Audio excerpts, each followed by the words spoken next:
All right, guys, we're back again with another episode with Joss and Nick Pecorlo.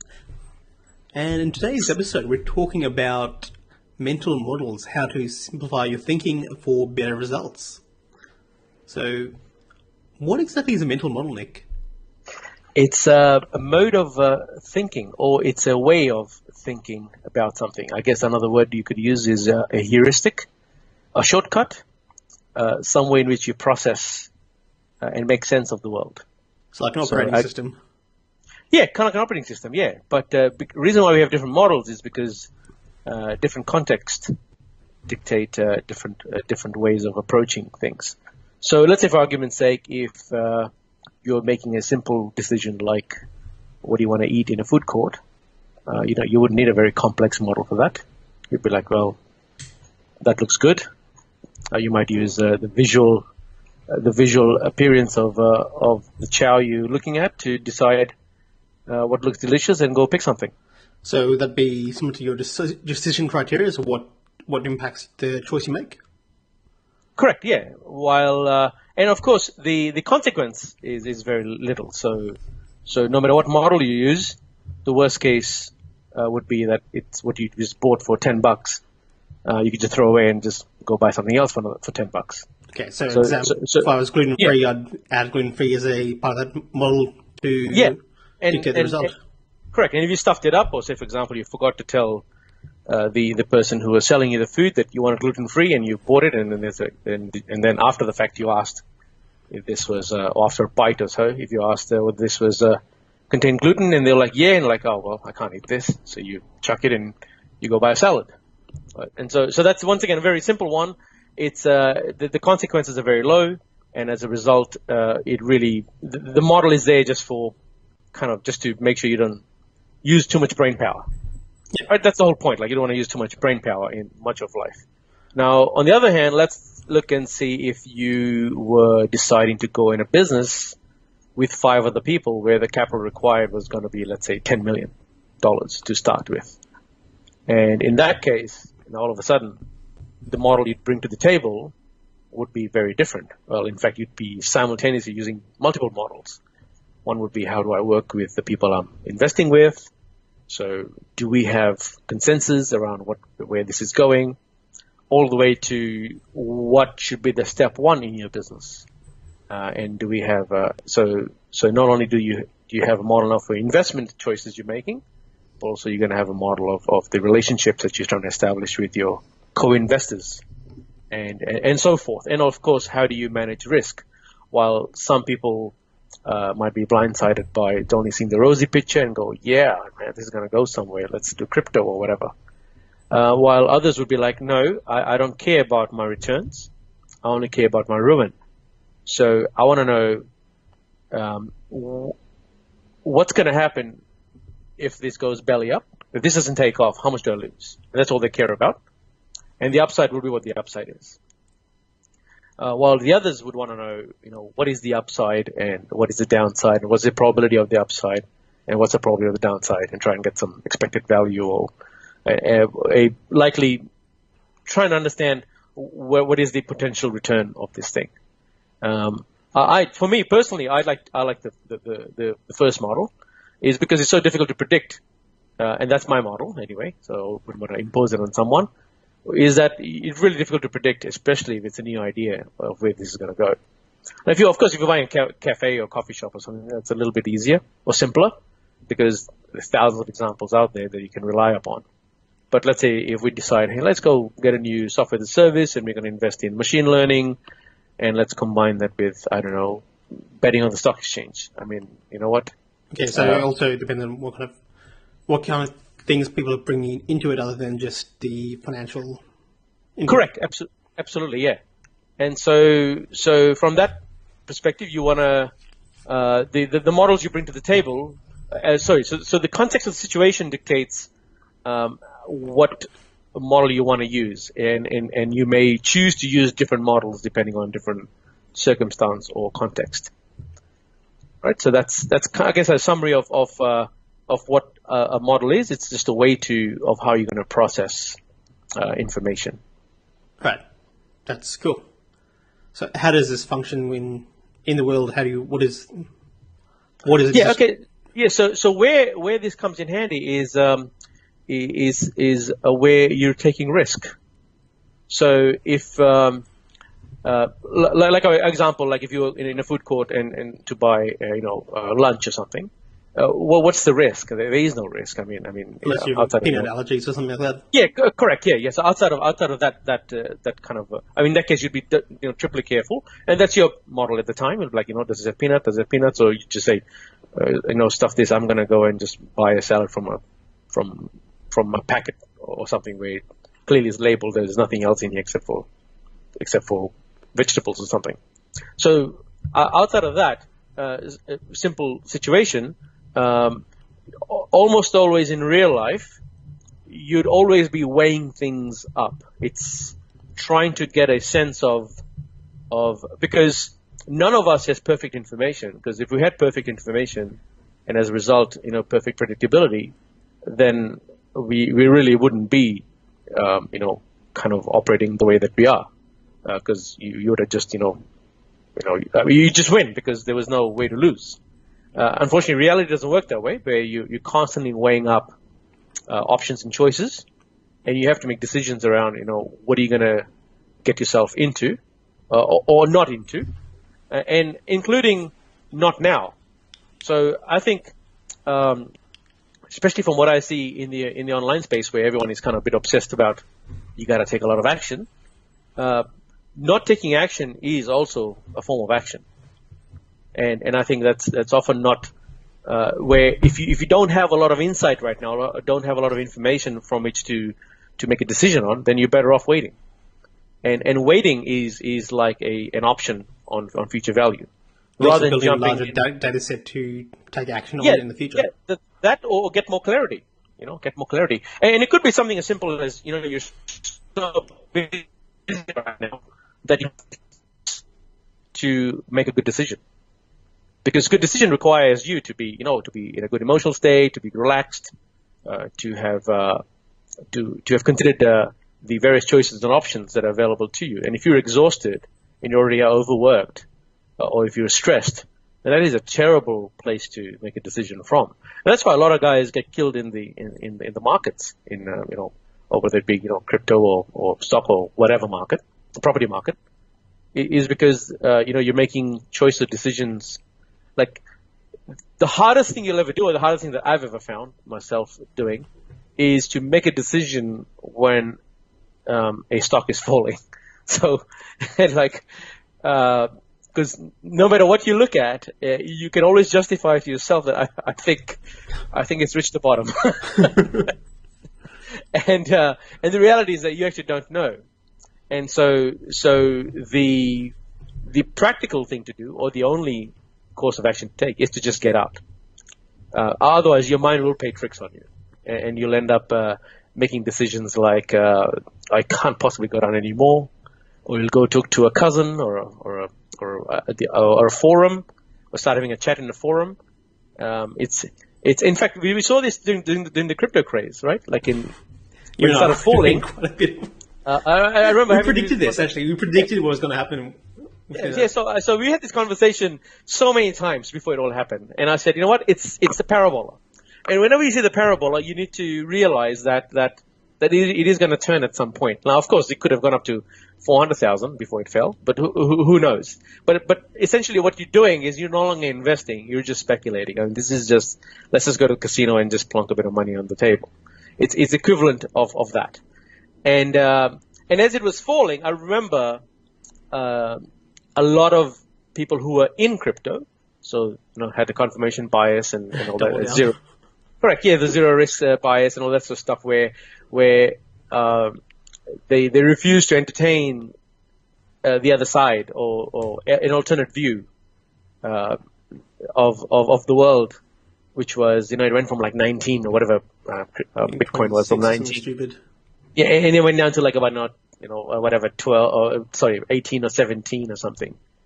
And people were like, well, it's never in the history of Bitcoin has it ever gone down by 30%. So this is unprecedented and it'll turn back up. And I'm like, yeah, but the moment before the 30% went down, you could have said it's never gone down. So you really can't use that as the 30% down as somehow a new relevant information. No, it's not. All it is just a moment in time where it's gone down 30%. Just not enough time in its history to really base any historical data off.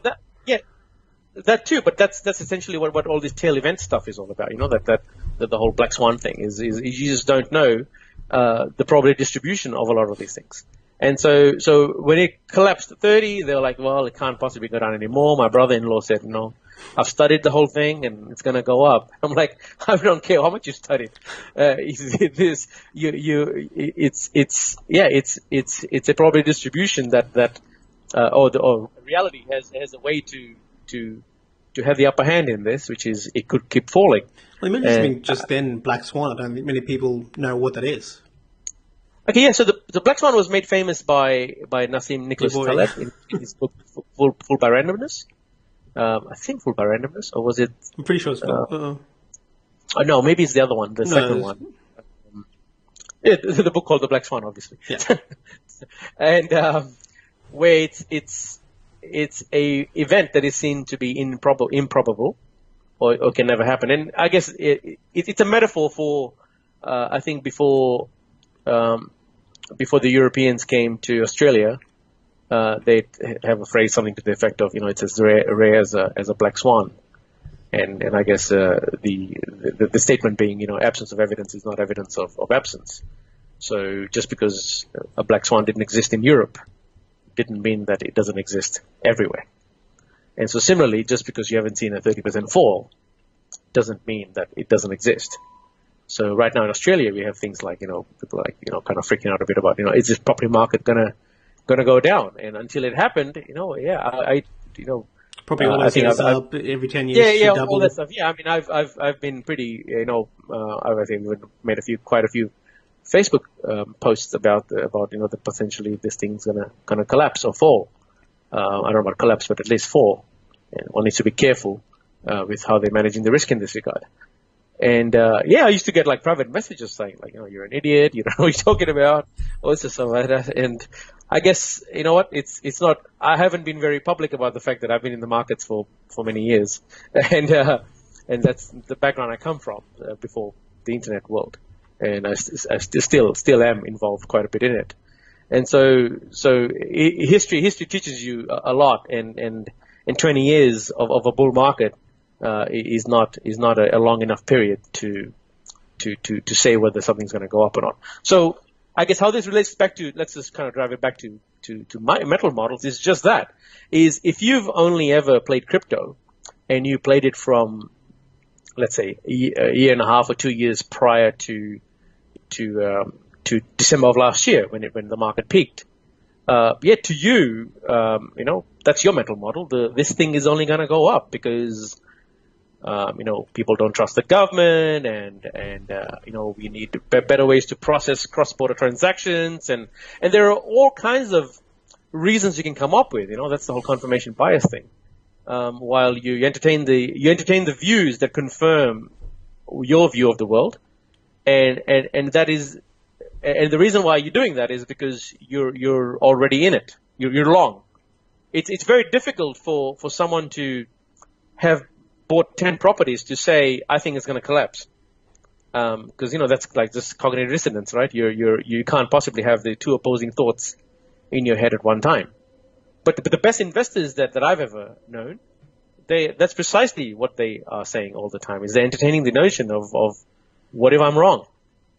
And I think it's, whoever the Intel CEO was who wrote the book, Only the Paranoid Survive, I think is a great mental model actually, is to say to yourself, well, is this gonna collapse? What if I'm wrong? How do I know this to be the absolute certain truth?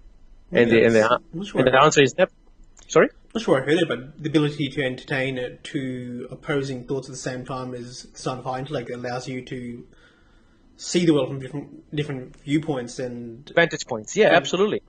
Yeah, that's exactly right. Yeah, to see something from 5 different directions, and that's why people who are going into business now, who are kind of like, I don't know what's the best way to describe this. They're almost like they're specialist generalists, if I can call it that, rather than just specialists. So they're not where they have, let's say, 80-90% of knowledge and information or capability in like 6 or 7 or 5 different things that are not connected.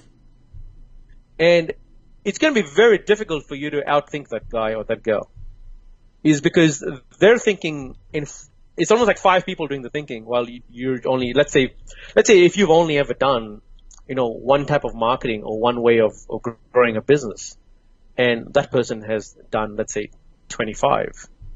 They'll eat you for breakfast at some point. I mean, maybe the first go won't be as good, but by their 10th one, it's an edge that you can't have. You can't compete with that, because they've played longer than you have. They've got many more tricks up their sleeve, and I'm not talking about hacks or things like that, but I'm talking about just tricks as in time experience on the field. Correct. Yeah, correct. The fact that they've faced so many more stressful situations, or a variety of stressful situations, is what allows them to make choices and decisions that you cannot possibly think of or will ever think of, because they've got the ability to mix and match so many different experiences to create one. They've failed many more times. They've made many more mistakes. So it's almost like they've got this thick skin, or this on their brain, that is, like, the capacity to think in a very sophisticated way is their real weapon. And in marketing, that's the guy that kind of that you want to engage if you're working on projects, is to have someone like that actually on your team, because they're thinking of things that nobody else is. I think you mentioned this either coming from another podcast or maybe on this one, but just the ability of speed of making decisions is better to then make fewer decisions slowly. I think Elon Musk actually said that recently on that podcast with Joe Rogan, talking about he'd rather make, Rogan, that was to Business Insider or something. But anyway, he'd rather make a lot of decisions very quickly than make very few decisions. You have the advantage by able to make complex decisions fast. Yeah, that would be correct for consequences. So, say for example, I don't want to make a really quick decision on firing a nuclear weapon off or something. Like, you don't want to do that, okay? Because the consequences of getting it wrong are so disastrous that it's whether is. So I guess we should put some context around this. Is in your own business, the worst thing that can happen is you will just collapse it, and kind of like, I go get a job or something, or start something else. But at the societal level, or things like genetically modified products and things of that sort, in a lot of respects, we don't know what the implications are once they're spread out into the world, because of the fact that the world is not linear, and so what you're observing in a lab, you may not experience elsewhere, and you could have disastrous consequences of that. But the issue is that when you do it on yourself, so let's say, for example, if you make a muscle building cocktail and you pump it into your own body, like, the worst case is you'll cut it. But if you somehow lobby the government and they say, we're going to fortify with this new and improved thing into breakfast cereal and milk and bread, and we don't actually know what its consequences are in the long term, then it makes a lot of sense to not do it, or to delay until you have more knowledge and information as to what are the implications of this, because there are things whose effects don't show up for years down the road. We believe that this thing makes sense to add into our water source because it's had very short-term benefits in dental health. Yeah, correct, but not realizing that it may cause cancer later. So things of that sort, right? And these, I guess, you'll never know until many years down the road. So while we should be happy that someone wants to experiment on themselves, I don't think we really should be experimenting with other people in that way. So I guess that is a precautionary as a mental model. Now, to go back to your point of should you make fast decisions? Yeah, absolutely. Just kind of sitting around, deciding whether you should wait. Mental model itself. Correct, and it'll have to be context. I think it'll have to be context. It's what are the consequences of this? for So low if the consequences of being rash, yeah, because you could be rash. Like you could say that being fast makes you good, but you could being fast could also be that you are taking shortcuts and not considering the wider implications of what you're doing, and as a result, end up damaging your business when you could have, or your family for that matter, by going to financial ruin. Or so you would have been probably better off just waiting a little bit longer to learn a bit more about the situation and then make a decision. So I'm not going to say what one should or should not do, but I think waiting has some value. Yes, yeah, it depends on the consequence of the thing you're doing. Which exactly. That's the thing. Like, correct. You need to weigh off the potential ruin or disaster as a result of going in really rashly, Yes, in the case of Elon Musk, we're talking about he would have waited a little bit to make time to make a decision on whether I put 100 mil into this one, 80 mil, this one. That's a big part of what he just made out. So in that context of you making decisions in your own business, the consequences are only that you're gonna stuff up your own business. But rarely is someone at that level going to be making the decision in isolation. Maybe he does, I don't know. But generally, more that question, he would have taken longer for that particular decision because it was such a big one at the time. So PayPal, after the PayPal sale, he had pretty much put everything into two different companies. Right. His decision was based on, if I stuff it up, I'm just going to go back and finish my study, and I'm still. I think that much. I think I remember reading about this of what Tony Hsieh did with the business he sold before Zappos. I think they ended up getting about $30 million or $27 million from memory, and he put it into about 20 different companies, and I think 2 resulted in a reasonably good ROI, one marginally compared to Zappos, and the other risk mitigation. Correct, and the other one being Zappos itself. Now, he wasn't the first CEO of Zappos, actually. It was some other guy. It was some other guy's idea. And then I think he doubled down on it, and then as a result became CEO and all that sort of stuff. But he wasn't the first CEO. Neither is Elon Musk. He's not the first CEO of Tesla. I think it was started by 2 other guys, and somebody else was CEO, and then he became the CEO. I think he's the 3rd or the 4th guy to be the CEO of Tesla. So yeah, you're right. You need to consider the consequences of this, which is also a mental model, I guess. Which the day-to-day running a business, you can make a lot of decisions very quickly, and worst case is you make a minor mistake and maybe lose a little bit of money.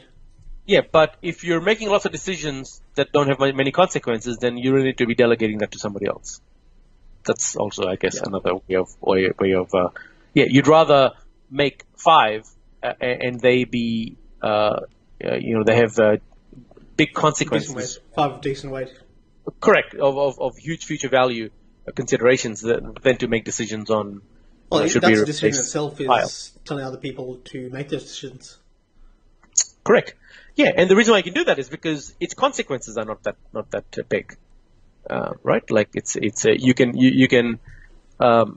like the CEO is quite happy to let the operations guy decide on what forklift we should be buying for the warehouse, but the CEO is probably not going to be that comfortable saying what's going to be our next acquisition, if it's a substantial one, that is. He's not going to necessarily outsource that, or he may outsource the analysis of it and all that sort of stuff, but he certainly won't be outsourcing this actual decision. Correct. Or he shouldn't be, actually, or at least I don't know. I guess some do, but generally speaking, yeah, he or she most probably won't, because that's their job. So I guess where this all ties in is looking at your own mental model of the world, and I guess consciously understanding what process you're using to make decisions, understanding those around you, and where they gel, where they clash, and how it all melts together. I think the bigger takeaway, or another takeaway, I should say, is that no matter what we come up with to look at the world, it's going to be flawed in some way. And I think it's recognizing that there is potentially an error in what I'm doing, and that's fine. as long as I know that there is an error here. I don't know what the error is, but I know that there's probably something that in some way I'm going to stuff this up. And I think that's quite empowering because it keeps you honest. It gets you less like you're not the guy who runs into the burning building. You're not the first guy. You're a little bit more considered in the actions you're going to take. And knowing that potentially you're going to make an error means that you end up using your decision making as a portfolio of options where you don't know which one's going to pay off. You hope they pay off, but you don't know which one's going to pay off. So you'd rather make a few different ones, or thinking of the other consequences, than to go, yep, this is it, 100%. I can't possibly lose. Let's go 100% in Bitcoin, and that's probably going to be disastrous. That makes sense. So, see, the choices you made so far, almost everyone has diversified, which goes counterintuitive to what a lot of advice is out there. Go 100% in, go all in, that kind of things that we hear iterate again and again.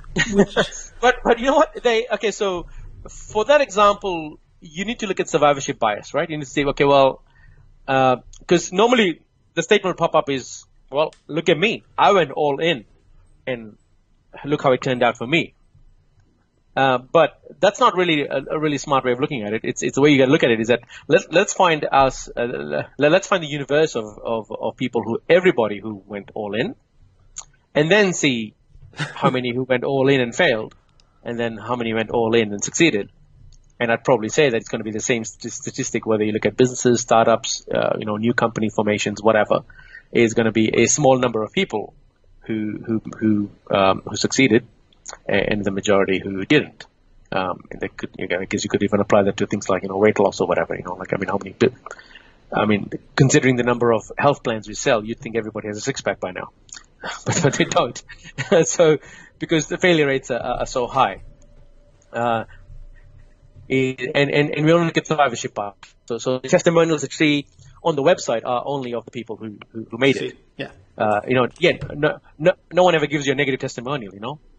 Like something like, I bought the product, I didn't do much with it. As a result, I failed, but I think you should buy it. that's it. I think that we should definitely have those testimonials too, if you want to be honest about it. So does that kind of answer the? It does. I think that's nice little end to this podcast. Okay, very cool. I think, guys, if you want to learn more about this, where kind of resources do you think people can go to? Where can they start learning more about mental models and look at how they can start structuring their own thinking? Yeah, I think the important one is to read very widely. Read about things that you're not comfortable with. Read things that you don't particularly enjoy, I guess, would be the answer. Because if you only read what you enjoy, then you just regurgitate or kind of like just reinforcing the same thing you already know. How many more marketing books can you possibly read? Go read on something else. Go read about something that you or go read about. Or I think even better probably would be to go read about a marketer whose views you disagree with. Because that is what challenges you to go, oh yeah, that's a good point. I hadn't thought of that, or whatever. And I think that's what makes your thinking much more robust and sophisticated. And at the end of the day, that shows up when you're making decisions now, because you've picked up somebody else's mental model from reading a book, which is a phenomenal ROI from reading. Or doing a course, however people like to consume this stuff. Not everybody likes reading books. If you like enjoying immersing within the practicalities of doing a hands-on course or training program, then go do that. I think the idea here is not to read books. The idea here is to expose yourself to new stuff. That's the thing. All right, guys, until next time, we'll see you all in the next show. Yeah, good chatting. Talk to you soon. Bye for now.